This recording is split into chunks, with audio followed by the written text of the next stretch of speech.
श्रीरामचंद्रा करुणा समुद्रा ध्यातो तुझी राजसयोग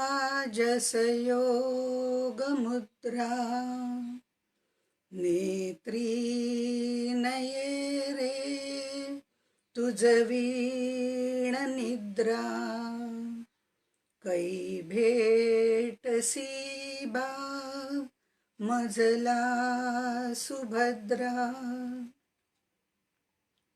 शुका सारिखे पूर्ण वैराग्य जाचे वशिष्ठा परी ज्ञान योगेश्वराचे कवी वाल्मिका सारिखा मान्य ऐसा नमस्कार माझा सद्गुरु रामदासा जय जय रघुवीर समर्थ।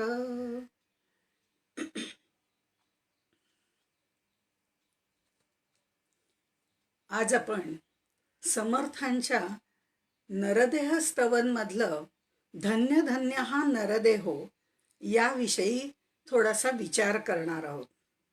आज या संत समागम या फेसबुकतर्फे प्रवीणजींनी मला जी संधी दिली त्याबद्दल मी त्यांचे आभार मानते आणि तुम्ही सर्व श्रोतेजण माझ्याबरोबर कायमच असता तर तुमचेही आभार मानते, कारण श्रोता असणं आवश्यक आहे। वक्ता तो वक्ताची नव्हे श्रोते विण असं समर्थ म्हटलेलं आहे। त्यामुळे तुमच्या सर्वांचेही आभार मानते। प्रभू रामचंद्राच्या ठिकाणी नमन करून आणि माझे सद्गुरू संत रामदास स्वामी यांच्या चरणी नतमस्तक होऊन मी सुरुवात करते। यदा यदा हि धर्मस्य ग्लानिर्भवति भारत अभ्युत्थानम अधर्मस्य तदात्मनं सृजाम्यहम असं भगवंत गीतेमध्ये म्हणतात। जेव्हा जेव्हा धर्माला ग्लानी येते, अधर्माची प्रबलता वाढते, तेव्हा तेव्हा मी स्वतःला प्रगट करीन असं भगवंत अभिवचन देतात। म्हणजेच ईश्वर अवतार घेतो। ईश्वराने अवतार घेतला किंवा अवतार घेऊन देहरूपाने ते स्वीकारला की जगाचा भाग्योदय होतो। म्हणून देवांची जयंती करतात। कृष्ण जन्म, राम जन्म, आता रामनवमी झाली तर आपण रामजन्म पण केलेला आहे। त्यामुळे देवांची म्हणजे जे अवतार धारण करतात त्यांची जयंती केली जाते, कारण त्यावेळेला जगाचा भाग्योदय निर्माण झालेला असतो, सुरुवात झालेली असते आणि धर्माची ग्लानी दूर करायला सुरुवात झालेली असते। तसंच संतांनी देह ठेवला तर सुखरूप ब्रह्मरूप असं होऊन लोककल्याणार्थ कार्य करून देह कसा सोडावा याचा वस्तुपाठ आपल्याला मिळत असतो। म्हणून त्यांची पुण्यतिथी साजरी केली जाते। जसं ज्ञानदेवांचा समाधी सोहळा, तुकाराम बीज, दासनवमी आणि शिवाय असे हे जे संत कार्य करत असतात त्यांच्या स्थानाला तीर्थक्षेत्र हे स्वरूप प्राप्त होतं। ईश्वर जर आपण बघितला तर स्वतःच्या इच्छेने जन्म घेतो, अवतार घेतो आणि जेव्हा त्याची इच्छा होईल, जगाच्या कल्याणात त्यांनी जो जन्म घेतलेला असतो त्यातनं ते कार्य पूर्ण झालं की स्वतःच्या इच्छेने तो पुन्हा परत जातो किंवा आपलं कार्य अवतार संपवतो। संतांचं कार्य झालं की संत मात्र ईश्वरी इच्छेने येतात आणि ईश्वरी इच्छेने परत जातात। मनुष्याचं मात्र वेगळंच आहे। आमचे प्रारब्ध भोग भोगून झाल्यावर आम्हाला मृत्यू येतो। जन्म आणि मृत्यू याच्यापैकी काहीही आमच्या हातामध्ये नाही। खरं तर जन्माला येतानाच आमचं रिटर्न तिकीट आमच्या हातात दिलेलं असतं, कारण जन्म आहे त्याला मृत्यू आहे.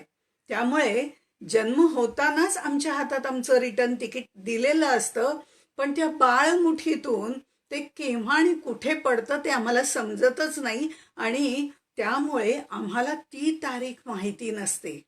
म्हणजे जन्म आणि मृत्यू काहीही हातात नसलेल्या या नरदेहाचं स्तवन समर्थ करतात. हे मात्र खरं. आणि ते करताना सुद्धा ते इतक्या जोरात म्हणतात, धन्य धन्य हा नरदेहो, येथील अपूर्वता पाहो, जो जो की जे परमार्थ लाहो, तो तो पावे सिद्धी ते श्रीराम. धन्य धन्य हा नरदेहो. अहो त्याचं कारणही सबळ आहे. इतर कोणत्याही योनीपेक्षा आपल्याला प्राप्त झालेली ही मानव योनी अलौकिकच आहे. पण म्हणून काय, समर्थांना एकदा धन्य म्हणून त्यांचं काही समाधान झालेलं दिसत नाही. त्यामुळे ते म्हणतात धन्य धन्य हा नरदेहो. एखादी गोष्ट मनावर जेव्हा बिंबवायची असते तेव्हा त्याची द्विरुक्ती केली जाते, त्याबद्दलची उत्कटता आपल्याला प्रगट होते आणि समर्थ त्याप्रमाणे धन्य धन्य असं द्विरुक्ती इथे करतात. सावरकरांचं जर आपण बघितलं, विदा सावरकर, मातृभूमीची त्यांना ओढ लागलेली होती आणि ते त्यावेळेला म्हणतात, ने मजसी ने परत मातृभूमीला, ने मजसी ने. इथेही त्यांनी द्विरुक्तीच केलेली आहे, कारण मला ने परत नाही, माझ्या मातृभूमीला नाही, हे त्यांना कुठेतरी सतत जाणवून द्यायचे. ती उत्कटता जी आहे ती त्यांच्या द्विरुक्तीमधनं आपल्याला दिसते. तसंच समर्थ धन्य धन्य हा नरदेहो असं म्हणतात. हा नरदेह खरंच धन्य आहे, कारण नरदेहामध्येच नराचा नारायण होता येतं आणि त्यामुळे संतांनी या नरदेहाचं सार्थक करायला आपल्याला सांगितलेलं आहे. समर्थांनी नरदेहाला धन्य धन्य म्हणणं ही सुद्धा त्या काळामध्ये क्रांतीच होती. कारण नरजन्म हा पापजन्म आहे, ही पापात्मा आहे, अशा पद्धतीने त्यावेळेला वातावरण होतं, जसं एकनाथांच्या वेळेला सुद्धा होतं. त्यामुळे पापोहम पाप कर्मात्मा पापात्मा पाप संभवा त्राहिमाम कृपया गंगे पाप सर्व पाप हरा भव, अशा पद्धतीने गृहीत धरलेलं की हा नरदेह म्हणजे सिडा नाडीचा गुंडाळा वगैरे हे वर्णन समर्थांनी केलं असलं तरी ते त्याला धन्य धन्य म्हणतात. पण हे लोक नरजन्म म्हणजे काही उपयोगाचा नाही, पापात्मा आहे, प्रारब्ध भोगायला आलेला आहे, अशा प्रकारे वर्णन करणाऱ्या लोकांमध्ये राहून त्या देहाला धन्य धन्य म्हणणं हे समर्थच करू शकतात, कारण ते समर्थच होते. आता 184 योनी फिरत असताना ईशकृपेने पाप पुण्य समान झाल्यावरती नरदेह मिळतो. या नरदेहाला कमी लेखून कसं बरं चालेल? ब्रह्मदेवानी प्राणीसृष्टीची ज्या वेळेला निर्मिती करायला सुरुवात केली, एक एक एक एक सर्व गोष्टींची निर्मिती करायला सुरुवात केली, त्यावेळेला त्यांनी या सृष्टी जी निर्माण करायला सुरुवात केली तेव्हा त्यांनी गाय निर्माण केली. उपनिषदकार सांगतात, उपनिषदामधली कथा आहे की त्यांनी प्रथम गाय निर्माण केली आणि मग सर्व देवतांना आपापल्या ठिकाणी जाऊन बसायला सांगितलं, स्थानापन्न व्हायला सांगितलं. प्रत्येक इंद्रियाची देवता आहे. लघुरुद्रामध्ये त्याचं वर्णन सुद्धा आहे. चक्षुची आदित्य देवता, कानांची दिशा, मनाची चंद्रमा, अशा तऱ्हेने. पण त्या त्या देवतांना आपापल्या ठिकाणी स्थानापन्न व्हायला सांगितलं आणि त्या गायीच्या आतमध्ये सर्व देव गेले. बघितलं त्यांनी आत जाऊन, लगेच बाहेर आले. आता लगेच बाहेर आले आणि ते ब्रह्मदेवांना म्हणाले, आम्हाला नको बाबा हा देह, आम्ही आपलं बाहेर आलो. तर गायीमध्ये आपण तर म्हणतो 33 कोटी देव राहतात, पण ती कल्पना वेगळी आहे आणि ही कल्पना किंवा कथाभाग वेगळा आहे. ह्या गायीच्या आत गेल्यानंतर लगेच सगळे बाहेर आल्यावर ब्रह्मदेवानी त्यांना विचारलं, का बरं पुन्हा तुम्ही बाहेर आलात? मग त्यांनी घोडा निर्माण केला. घोड्याच्या आतही सर्वजण जाऊन आले, त्यावरही देवता पुन्हा बाहेर आल्या आणि मग त्या म्हणाल्या की जेव्हा मी गायीच्या डोळ्यातून बघितलं जेव्हा आम्ही गायीच्या डोळ्यातून बघितलं तेव्हा आम्हाला गोठा, चारा, बैल, वाघ असं दिसलं. म्हणजे काय, तर फक्त आहार, चारा दिसला. गाईचा आहार काय आहे, तर चारा आहे. तर त्यांना चारा दिसला त्या डोळ्यांमधनं. नंतर निद्रा, गोठ्यामध्ये निद्रा करता येते म्हणून निद्रा सांगितली. मैथुन, तिथे बैल त्यांना दिसला. आणि नंतर भय, वाघाच्या रूपाने मृत्यू दिसला. म्हणजे घोड्याच्या बाबतीतही तसंच दिसलं. मग आता कसं शरीर निर्माण करावं, कारण चारा, गोठा, बैल आणि वाघ म्हणजे आहार, निद्रा, भय, मैथुन याचंही प्रतीक आहे. त्यामुळे त्यांनी भगवंतानी खूप विचार केला, ब्रह्मदेवानी विचार केला आणि विचार करता करता त्याला मानवी देह निर्माण करण्याची इच्छा झाली आणि त्यामध्ये सर्व देवतांना जाऊन बसायला सांगितलं. आता ज्या वेळेला सर्व देवता त्या शरीरात जाऊन बसल्या तिथून काही त्या परत बाहेर आल्या नाहीत. ब्रह्मदेवाला सुद्धा हुश्य झालं, कारण त्याचं कारण जेव्हा विचारलं त्यावेळेला त्या देवता म्हणाल्या की ह्या शरीरामध्ये आम्हाला आहार, निद्रा, भय, मैथुन या सगळ्या गोष्टी तर दिसल्याच ह्या शरीरामध्ये, म्हणजे त्यातल्या नेत्रातनं जेव्हा आम्ही पाहायला सुरुवात केली त्यावेळेला या सर्व गोष्टी आम्हाला दिसल्या. पण आणखीन एक गोष्ट दिसली की ज्यांनी त्याला निर्माण केलं आहे त्याला जाणण्याची उत्सुकता याच्यातून आम्हाला दिसली. ती शक्ती आम्हाला दिसली की या विश्वाचा निर्माता कोण आहे. हे जाणण्याचा जो उदय आहे, तो ज्ञानाचा उदय आम्हाला इथे दिसला. म्हणून आम्हाला इथे राहायला जास्त आवडेल. आणि मग त्या सर्व देवता आपल्या या मानवी शरीरामध्ये त्यांनी त्यांचं स्थान धारण केलेलं आहे. मानवाला मनुष्य प्राणी असं सुद्धा म्हणतात. आता काय आहे, बऱ्याच वेळा तो प्राण्यासारखा वागतो, त्यामुळे इतर सर्व प्राण्यांपेक्षा जरी थोडा श्रेष्ठ असला तरी वागताना काही वेळेला विचार आणि विवेक न करता तो प्राण्यासारखा वागतो. म्हणूनच त्याला कदाचित मनुष्य प्राणी असं म्हणत असावे. पण समर्थ याला मात्र धन्य धन्य हा नरदेह म्हणतात. आणि उपनिषदांमध्ये मानव देहाला विश्वशक्तीचं पुण्य म्हटलेलं आहे.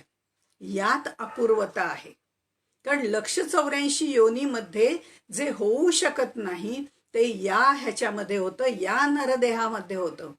मनुष्य ही कर्मयोनी आहे आणि तसंच हे मुक्ती मोक्षाचं स्थान सुद्धा आहे, जे देवयोनीत नाही.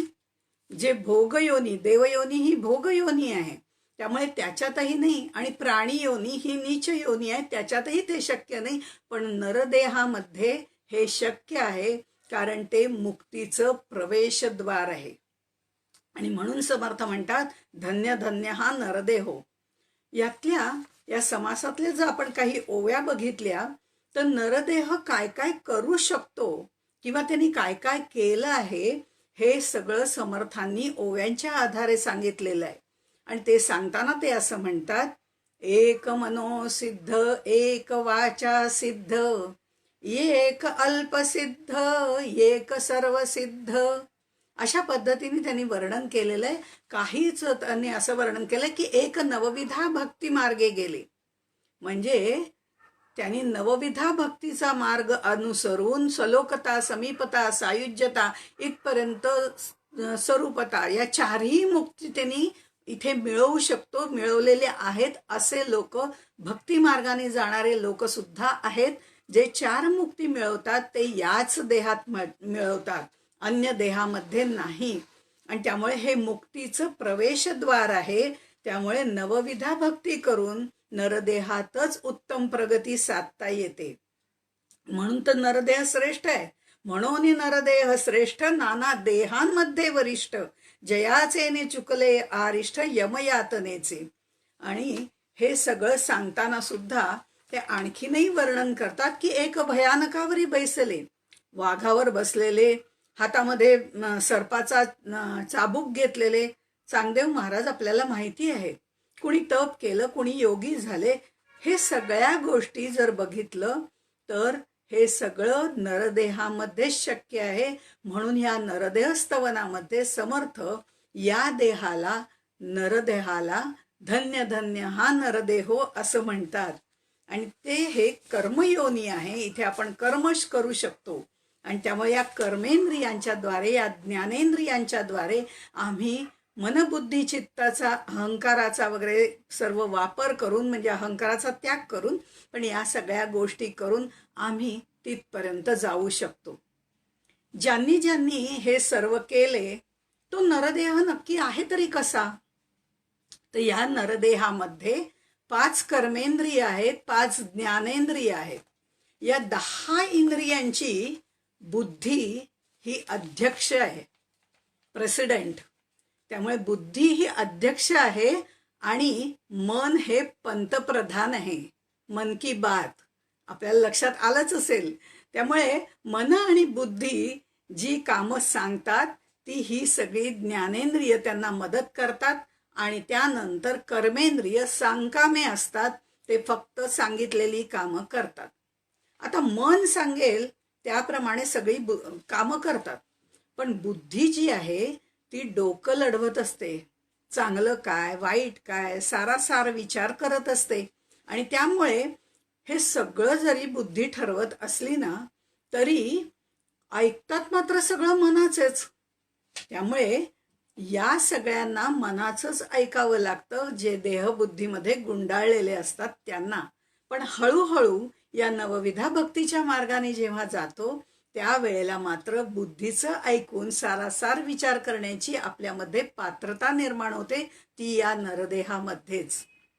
या इंद्रियांनी, खरं म्हणजे हा नरदेह म्हणजे कसा निर्माण झाला असं जर आपण बघितलं तर ही जी सगळी इंद्रिय आहेत, हात आहेत, पाय आहेत, किंवा डोळे आहेत, नाक, कान वगैरे आहेत, म्हणजे ज्ञानेंद्रिय, कर्मेंद्रिय जी काही आहेत, ही सगळी वेगवेगळ्या ठिकाणी विखुरलेली असती तर त्याचा काही उपयोग झाला असता का?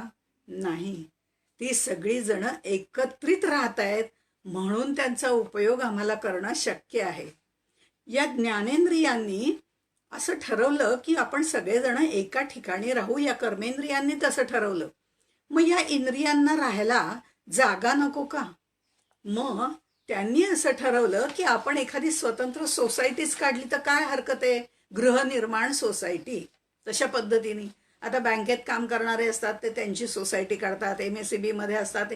ठीक आहे, आपण सगळे एका ठिकाणी काम करतोय तर एका ठिकाणीच राहण्याची पण व्यवस्था करूया असं म्हणून त्यांनी एक सोसायटी निर्माण करायची ठरवली, किंवा स्वतंत्र कोऑपरेटिव्ह हाऊसिंग सोसायटी निर्माण करायचं ठरवलं. आणि जी सोसायटी निर्माण झाली ती म्हणजे नरदेह.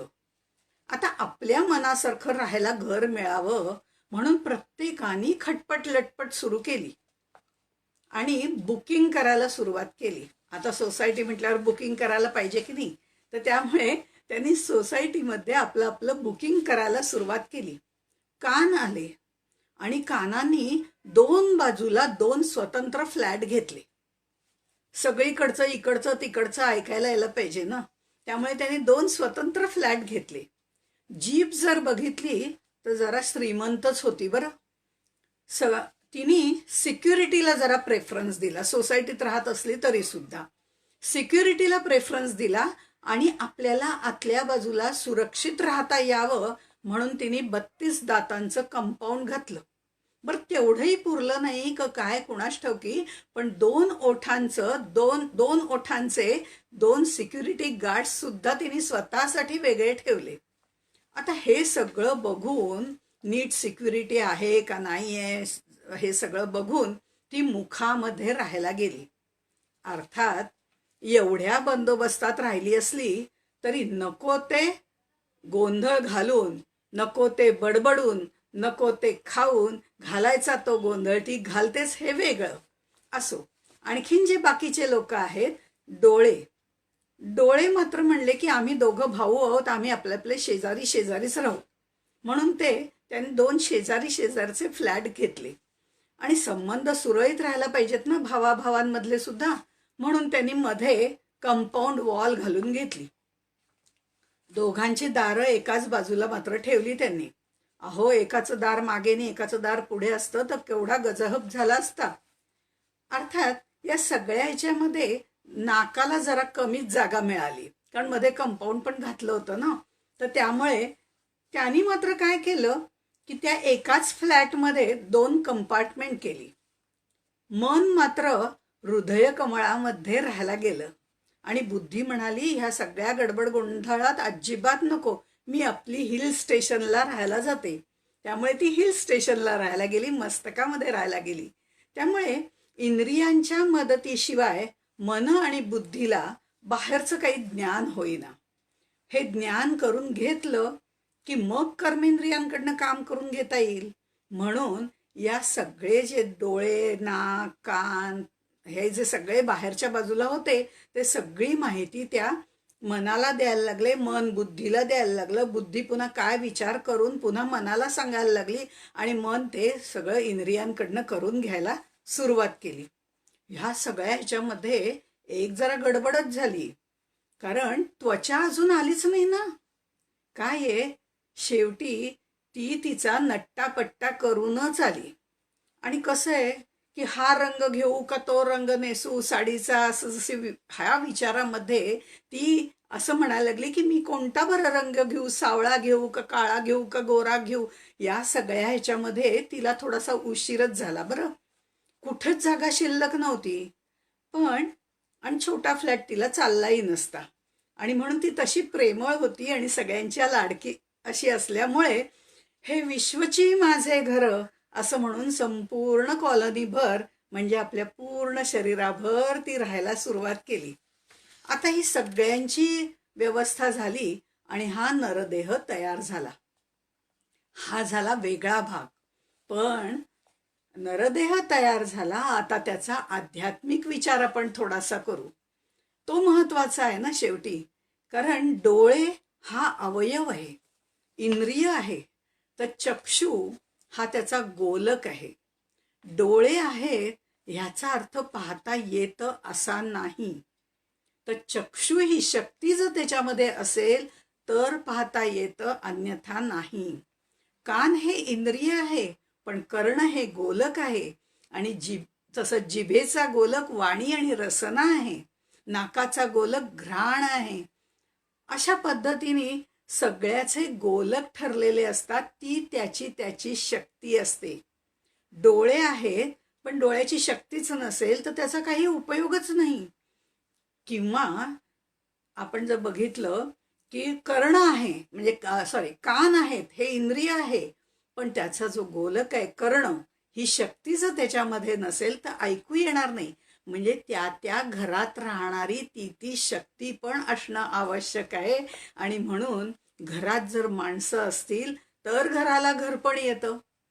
हे इंद्रिय जे आहेत ते अवयव आहेत आणि त्याच्या आत शक्ती असणं तेवढंच महत्वाचं आहे. अशा तऱ्हेने ही शक्ती निर्माण करणाऱ्या सगळ्या देवता त्या त्या इंद्रियांमध्ये जाऊन बसलेल्या आहेत. या देहाची रचना फार सुंदर आहे बरं. म्हणून तर समर्थ म्हणतात की धन्य धन्य हा नरदेव. एकदम कॉम्पॅक्ट आहे पण तरी सुद्धा उत्तम आहे. आणि म्हणून आपण बघितलं की या नरदेहाच्या आधाराने अनेकांनी आपलं हित करून घेतलेलं आहे.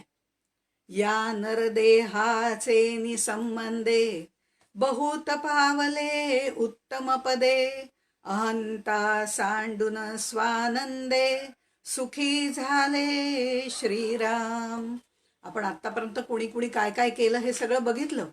नरदेहाचं उचित केलं किंवा ज्यातून आपल्याला लक्षपूर्वक असं विचार करून परमात्म्याचं ज्ञान प्राप्त करता आलं तर ते जास्त श्रेष्ठ आहे. आणि ह्या नरदेहात ते शक्य आहे.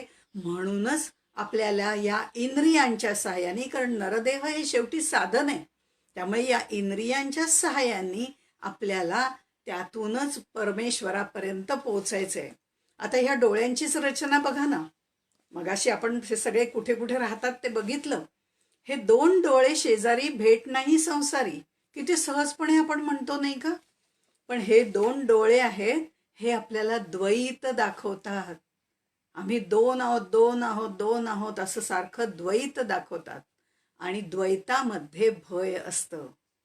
हे आपण म्हणतो जे जे दिसतं ते श्रेष्ठ सगळं मला मिळावं ही भावना हे डोळे निर्माण करतात.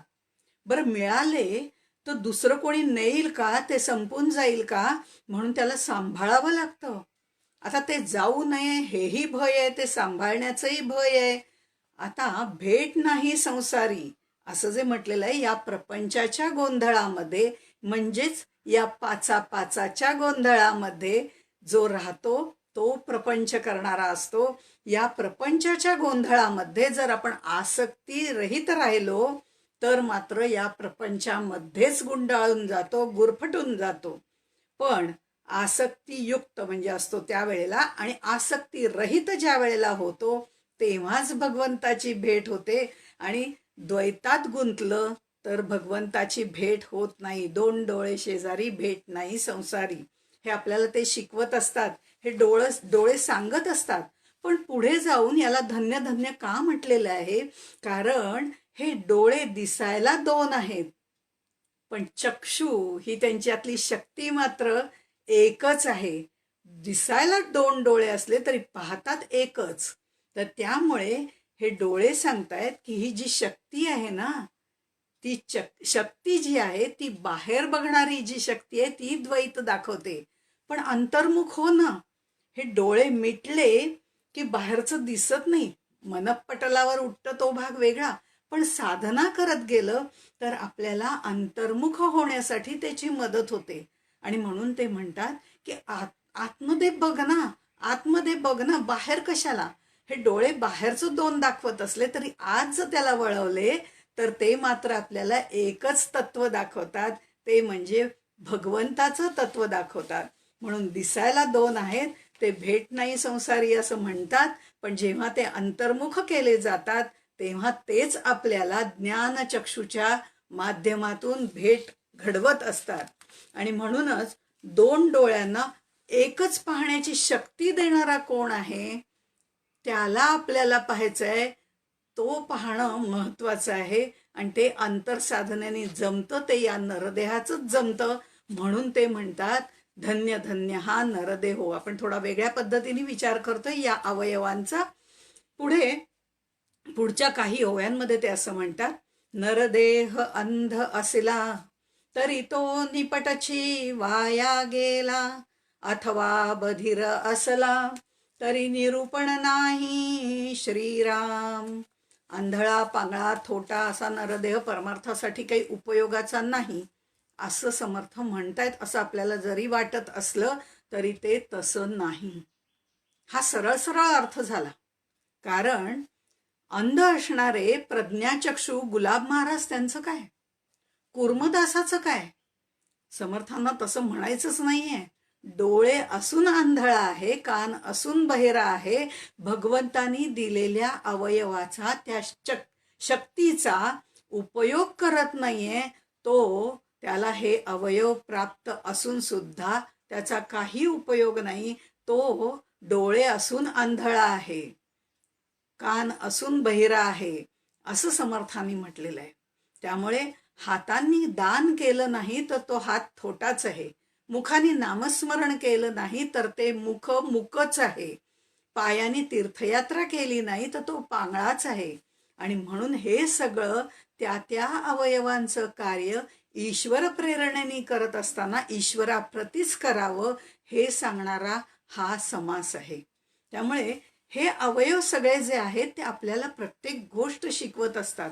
आता नाकच बघा ना, नाकचा अर्थ आणखीन एक असा आहे, न अकम. अकम म्हणजे दुःख, न अकम, नाक जिथे दुःख नाही ते म्हणजे सुखच सुख, स्वर्ग सुख असं म्हणूया फार तर. आता एवढं मोठं शरीर, त्याच्यामध्ये एवढूस नाक आहे, पण ते नाक, मूर्ती लहान पण कीर्ती महान आहे, ते नाक आपल्याला सुखाचा मार्ग दाखवतंय. विचार करून बघा. नाक दाबून ठेवलं की जीव घुसमटतो. मोकळेपणामध्ये सुख आहे, मुक्तीमध्ये सुख आहे. नाकपुड्या दोन आहेत, पण जीव द्वैतात आहे.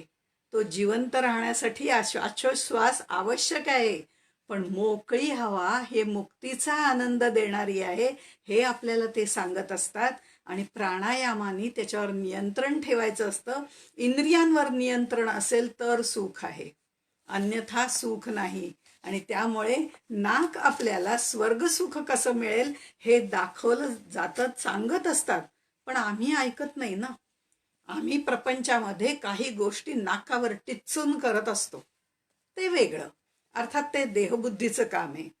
या नाकावर क्रोध तर काय अगदी बसलेलाच असतो, त्यामुळे त्याला आवरलं तरच सुख आहे, हे नाक आपल्याला सांगत असतं. वाणी हे मुखाचं काम आहे. नाम मुखाने घेतात बरं का, आणि खाणं हे तोंडाचं काम आहे. तोंड आणि मुख याच्यात हा फरक आहे. नाम जे असतं ते मुखाने घ्यायचं असतं आणि खाणं जे असतं ते तोंडाने करायचं असतं.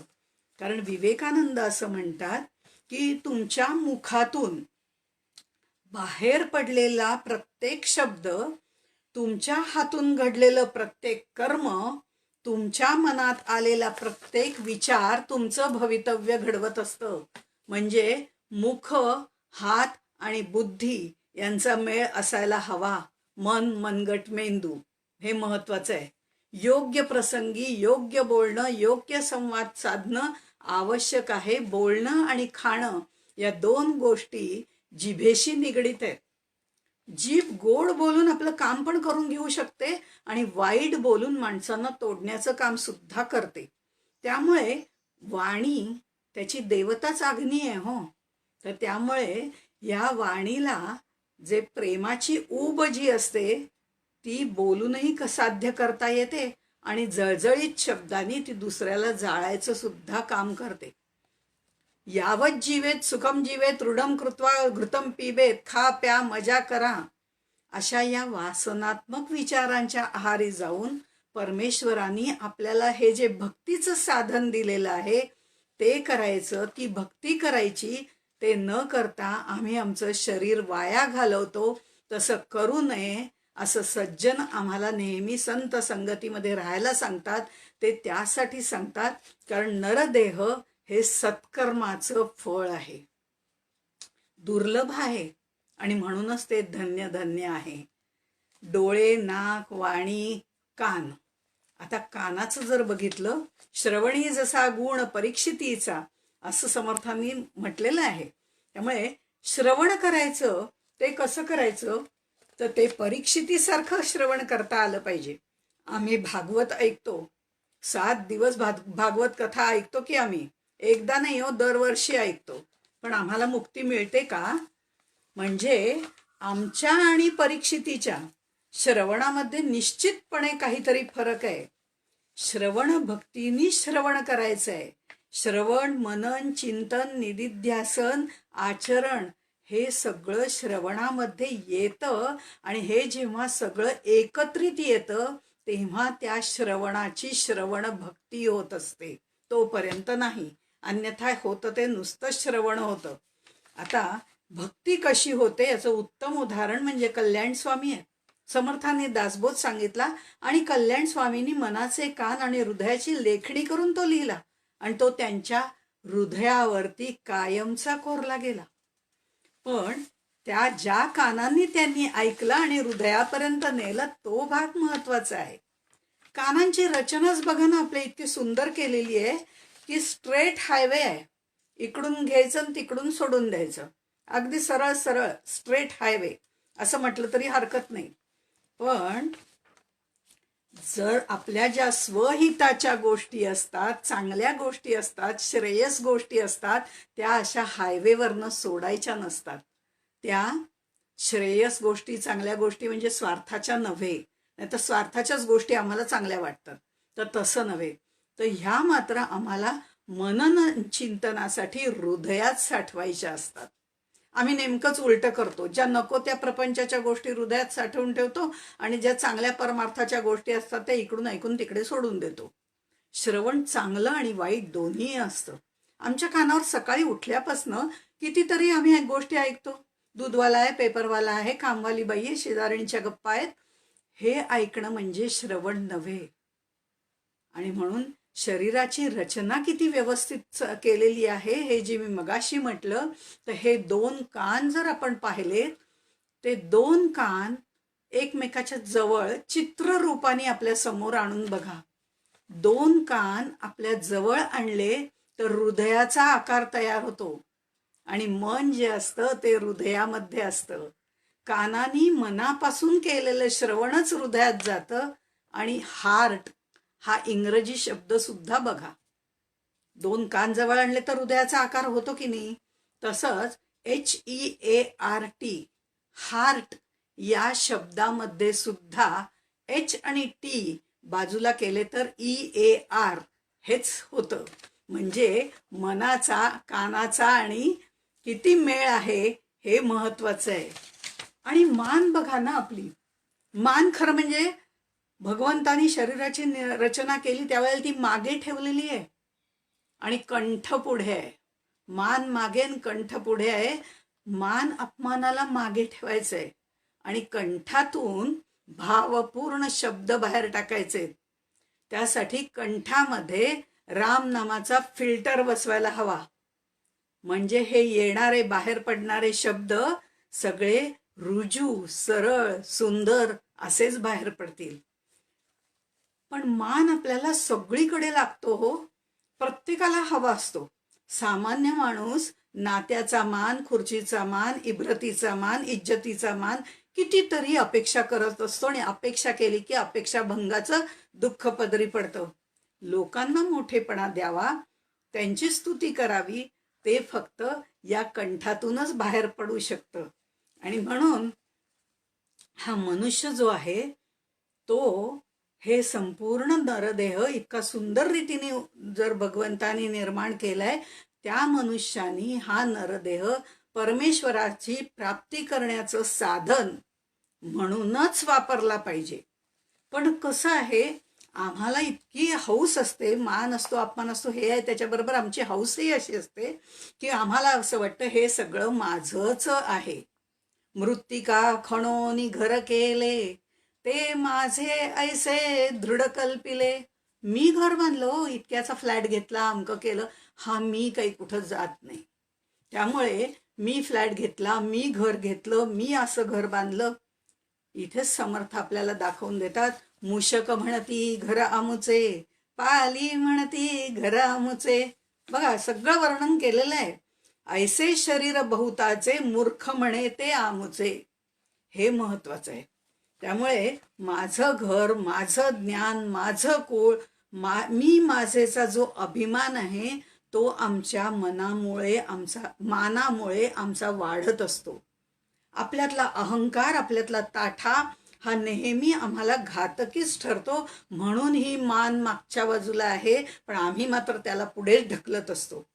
आणि सगळे म्हणत असतात तसं प्रत्येक गोष्टीमध्ये जर आपण बघितलं, मी माझे म्हणत असतो पण त्यातलं काहीच माझं नसतं. अहो हे साधं शरीर जे आहे ते शरीर सुद्धा माझं नसतं, तेही पंचमहाभूतांचंच असतं. हेही आमच्या लक्षात येत नाही. त्याचं त्याला परत द्यायचं असतं. समर्थ इथे म्हणतात, देव मस्तकी धरावा अवघा हलकल्लोळ करावा, तो विचारपूर्वक चालण्यासाठी असतो. कोणतीही गोष्ट डोक्यावर ठेवून चालायचंय. आपण खेडेगावातनं वगैरे किंवा बघतो, पाण्याचे हंडे एकावर एक घेऊन त्या बायका चालत असतात. भरलेले हंडे असतात आणि एकावर एक 3-4 हंडे असतात. पण त्या इतक्या व्यवस्थित गप्पा मारत चाललेल्या असतात, हातवारे करत असतात, पण ते काही खाली पडत नाहीत. ती स्त्री आपला तोल, हंड्याचा तोल विचारपूर्वक सांभाळत असते. येऱ्या गवाळ्याचं काम नाही. हा चालण्याचा जो तोल आहे, वागण्याचा तोल आहे, तो देव शिरोधार्य असेल तरच नक्की सांभाळला जातो. हे समर्थ सांगतात. म्हणजे प्रत्येक ठिकाणी आम्हाला आमच्या जीवनाचा आधार ईश्वरच आहे हे पक्क मनामध्ये ठेवावं लागतं, तर जीवनाचा तोल सांभाळला जातो. कारण मुळामध्ये हे डोकं जे आहे ना ते ईश्वराचं कार्यालय आहे. कपाळ जे आहे ते मंत्रालय आहे आणि हृदय जे आहे ते शयनगृह आहे. ते शांत आणि निवांतच असावं लागतं. त्यामुळे कार्यालयाचा आधार जर ईश्वर असेल तर कार्य चांगलं होईल, जीवन सुरळीत होईल, यात शंकाच नाही. आणि मन जे आहे तिथे कायम भगवंताचंच प्रतिबिंब पडलं पाहिजे, तर ते स्वच्छ होईल. उकळत्या पाण्यामध्ये प्रतिबिंब पडतच नाही, शांत पाण्यामध्ये पडतं. तसं मन नेहमी शांत असायला पाहिजे. आणि ह्या सगळ्या गोष्टी नरदेहातच प्राप्त होऊ शकतात. म्हणून धन्य धन्य हा नरदेहो. 2 हातांनी केलेलं नमन जर आपण बघितलं तर ते मनच असायला हवं. मनाचं मनपण संपून मायेचे पाश बाजूला टाकून मगच आपल्याला देहाचा मनाशी संबंध जो आहे, या देहाचा संबंध आपल्या मनाशी आहे आणि मनाचा त्याच्याशी आहे. त्यामुळे आम्ही देहबुद्धीत गुरफटतो. पण या मनाचं न मन होणं म्हणजे लय होणं. हे न मन 2 हात एकत्र आल्यावर द्वैत जाऊन अद्वैत प्रस्थापित केलं जातं. आणि म्हणून न मन असं त्यांनी सांगितलंय. तिथे मनच नाही हो. मनच नाही म्हणजे त्याला काही कळत नाही असं नव्हे. ते मन त्यांनी ईश्वरार्पण केलेलं असतं. त्यामुळे त्याचं सर्व गोष्टी ज्या त्याच्या असतात ते मनच भगवंताला दिलेलं असल्यामुळे भगवंताच्याच प्रमाणे तो करत असतो. ह्या मी माझे या जाणीवेतनं अलिप्त झालं पाहिजे. 2 हात एकत्र जोडले पाहिजे आणि अद्वैत प्रस्थापित केलं पाहिजे. हे आम्हाला आमचं 2 हात जे असतात ते कर्म योनी आहे आपली, हाताने कर्म करायचे, ते आपल्याला प्रत्येक वेळेला दाखवत असतं. हे हात ते दाखवतात न मन कसं करायचं. आणि म्हणून नमन भक्ती ही तेवढीच महत्वाची आहे. पायाचं समचरण हेही विठोबा आम्हाला दाखवत असतोच. पण तो समत्व योग जो आहे तो त्या पायावरती संपूर्ण अधिष्ठित असलेलं हे पूर्ण शरीर आहे. आणि हा समत्व योग दाखवण्याचं काम पाय करत असतात. आपलं चालणं, आपलं वागणं, आपलं बोलणं हे समत्व भावाचं असायला पाहिजे. देह वेगवेगळे आहेत पण सर्वांच्या रक्ताचा रंग लाल आहे. हे भगवंत आम्हाला अनेकत्वामध्ये एकत्व दाखवत असतो. आता हे बुद्धी जो बोनस मिळालेला आहे त्याच्याबद्दल मी सुरुवातीला एक गोष्ट सांगितली होती की देवतांना कुठलाही देह पसंत पडला नाही. तेव्हा ब्रह्मदेव विचारात पडले, एवढे आम्ही देह बनवले, एवढी शरीर बनवली, आता कसं शरीर बनवावं.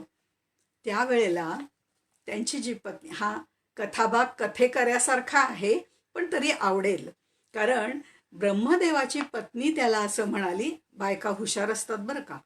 तर ब्रह्मदेवाची पत्नी त्याला असं म्हणाली की अहो एवढा कसला विचार करताय, तुम्ही तुमच्यासारखाच देह बनवा ना, काही हरकत नाही, फक्त हे 4 हात वगैरे नको, अडचणीचं होतं, तुमचंच एक छोटं मॉडेल बनवा.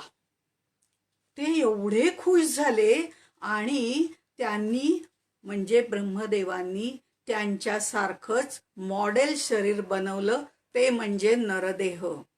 आपण आपल्यासारखेच देव बनवतो, कारण आपल्यासारखेच आपल्याला देव लागतात. आपल्या मनातला भाव असतो तोच तिथे आम्ही प्रगट करत असतो. त्यामुळे आपल्यासारखेच आपण देव बनवत असतो.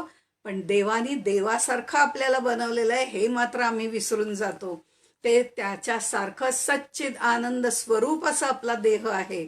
त्यामुळे हे सगळा देह जेव्हा त्यांनी बनवला ब्रह्मदेवानी, त्यावेळेला तो इतका खुश झाला त्याच्यावरती. आणि मग त्यांनी या देहाला बुद्धीचा बोनस दिला, हसण्याचा ॲडिशनल बोनस दिला. आणि स्वतः हसतमुख राहा आणि सगळ्यांना आनंदित ठेव. बुद्धीचा विचार विवेकाने कर, हे सगळं सांगितलं. पण माणसाने त्याचा दुरुपयोग केला. तो संसारात एवढा रमून गेला, एवढा रमून गेला की त्यांनी संसारच आपला मानला आणि ह्या निर्माणकर्त्याला तो पूर्णपणे विसरून गेला. बुद्धीचा आणि हसण्याचा जो त्याला बोनस मिळाला तो सुद्धा त्यांनी व्यवस्थितपणे वापरला नाही. बुद्धीचा उपयोग त्यांनी स्वार्थासाठी केला आणि हसण्याचा उपयोग दुसऱ्याला हसण्यासाठी केला. आता त्याच्या मनात असं यायला लागलं, भगवंत आहे कुठे, मीच तर करता आहे, त्यामुळे मीच तर सगळं हे निर्माण केलेलं आहे. आता या भगवंतालाच माझ्या ताब्यात घेतो. आता भगवंताला प्रश्न पडला की आता लपायचं कुठे, उंच आकाशात जाऊन लपूया असं त्यांनी ठरवलं. हा काही तिथे येऊ शकणार नाही. पण त्यांनी विमान तयार केलं आणि तो तिकडे आकाशातही जायला लागला. मग भगवंत खोल पाण्यात येऊन लपला. तर त्यांनी पाणबुड्या तयार केल्या, समुद्रात खोल खोल जाऊन बसायला लागला. पण देव जो आहे, भगवंत जो आहे, तो पूर्णात पूर्णमिदम आहे. मनुष्य देह तसा नाही, हे माणसाच्या लक्षातच आलं नाही. आणि माणसाने कितीही शोध घेतला तरी आता आपल्याला त्याच्या ताब्यात जायचं नाही हे लक्षात आल्यानंतर मग देवाने असं एक जागा निवडली. ती इतकी उत्तम जागा निवडली की आता तो आपल्याला कधीच सापडत नाही. माणसाच्या हृदयातच तो जाऊन बसला आणि मनुष्य मात्र त्याला बाहेरच शोधत राहिला. कसा सापडणार तो आपल्याला? म्हणजे बहिणाबाई म्हणूनच म्हणतात, अरे अरे माणसा कधी होशील माणूस. जो अंतर्मुख होतो, जो अंतरात्म्याला जाणतो, जो आतमध्ये आपला जो भगवंत बसलेला आहे त्याला जाणतो, तोच खरा भक्त होऊ शकतो, तोच खरा ज्ञानी होऊ शकतो. त्यालाच आत्मज्ञान मिळतं. आणि ती शक्ती या नरदेहामध्ये आहे. ती त्यांनी तशी वापरली तर. त्या आम्ही मात्र त्याला बाहेरच शोधत बसतो, पण आपलाच आपण आत विचार कधीच करत नाही. आणि म्हणून मन की शक्ती जास्त महत्वाची आहे, असं मगाशी मी सांगितलं. समर्थांनी या नरदेहाचं स्तवन केलेलं आहे, कारण नरदेह हे ATM आहे. प्रपंचासाठी पैसे मिळवावे लागतात. समर्थ म्हणतात प्रपंची पाहिजे सुवर्ण, ते तर महत्वाचं आहेच आहे. पण त्याच्यासाठी आपल्याला बँकेत जाऊन ATM मधनं आपण पैसे काढतो, हेही आपल्याला माहिती आहे. पण इथे मात्र हा नरदेह जे आहे हे सुद्धा ATMच आहे. ऑल टाइम मनी नाहीये, पण अपेक्षित ते मिळणारं ATM, अपेक्षित ते मिळणारं असं ATM आहे. आणि त्यामुळे इथे जर आपण बघितलं तर त्यात व्यायाम डिपॉझिट केला तर आरोग्य मिळतं, विश्वास डिपॉझिट केला तर प्रेम मिळतं. आपण काय डिपॉझिट करतोय याच्यावर ते आपल्याला जे काही व्याजासकट मिळणार असतं ते आपल्याला या अपेक्षित ते मिळणारं ATM असं हे ATM आहे नरदेह म्हणजे.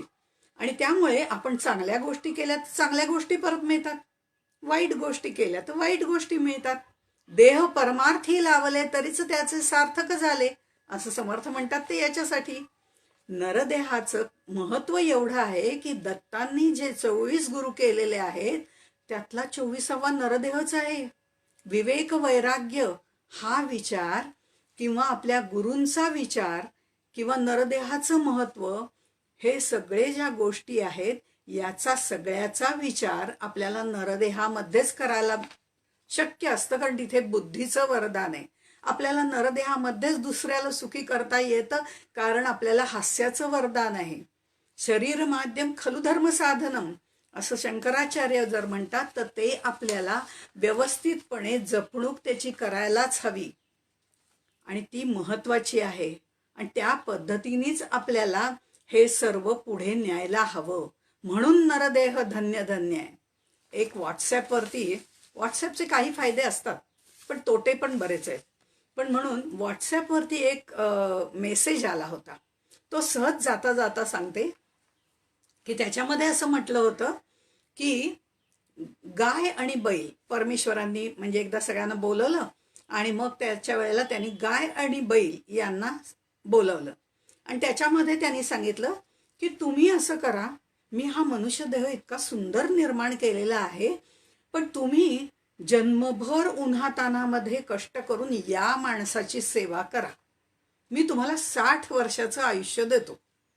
ते म्हणाले नको भगवंता, अरे बाबा उन्हातानातून कष्ट करायचे आणि माणसाची सेवा करायची, आम्हाला आपलं 20च वर्ष आयुष्य पुरे. भगवंत म्हणतो, ब्रह्मदेव म्हणतात ठीक आहे बाबा काही हरकत नाही, तू तर 20 वर्षाचं आयुष्य घे गाई आणि बैलांना. 40 वर्ष शिल्लक राहिलं हो, पण असू दे म्हणले, नंतर बघतो. मग नंतर कुत्रा आला. कुत्र्याला सुद्धा त्यांनी सांगितलं तू या मानवाच्या दारामध्ये उभं राहा आणि त्याच्या घराची राखण कर, हे काम तुझं, मी तुला 20 वर्षाचं आयुष्य देतो. तो म्हणला नको बाबा, सारखं या माणसाची सेवा करायची, त्याच्या घराचं दिवस रात्र रक्षण करायचं, मला आपली 10 वर्षच पुरेत. 10 वर्षच घेतली, उरली 10 वर्ष. माणसाला म्हणजे अशा पद्धतीने एकेकाला बोलवलं. माकड आलं. माकडाला सांगितलं, तू कसं छान उड्या बिड्या मार, वर खाली झोपाळा घे, पाळणा घे, झाडावरनं उड्या मार.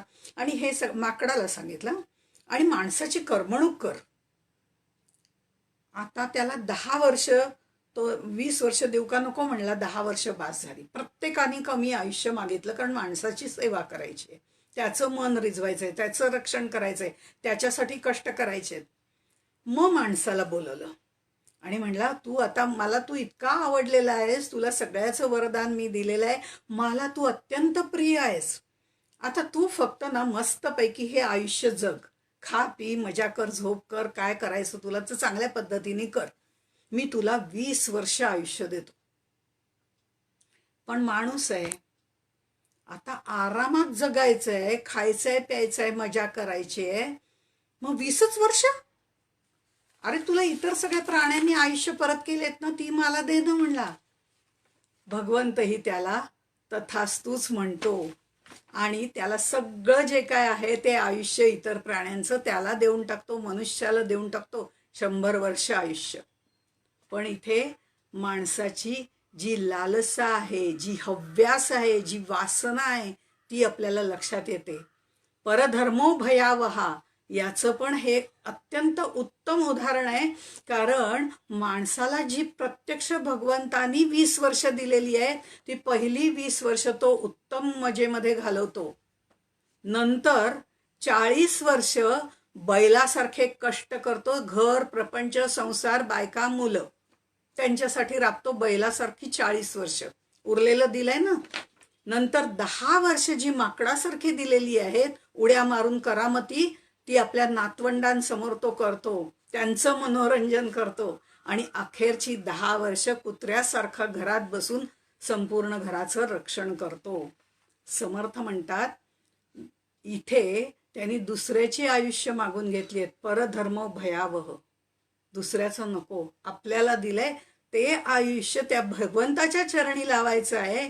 आणि म्हणून बहुता जन्माचे सेवटी, जेणे चुके अटाअटी, तो नरदेह भेटी करी भगवंत.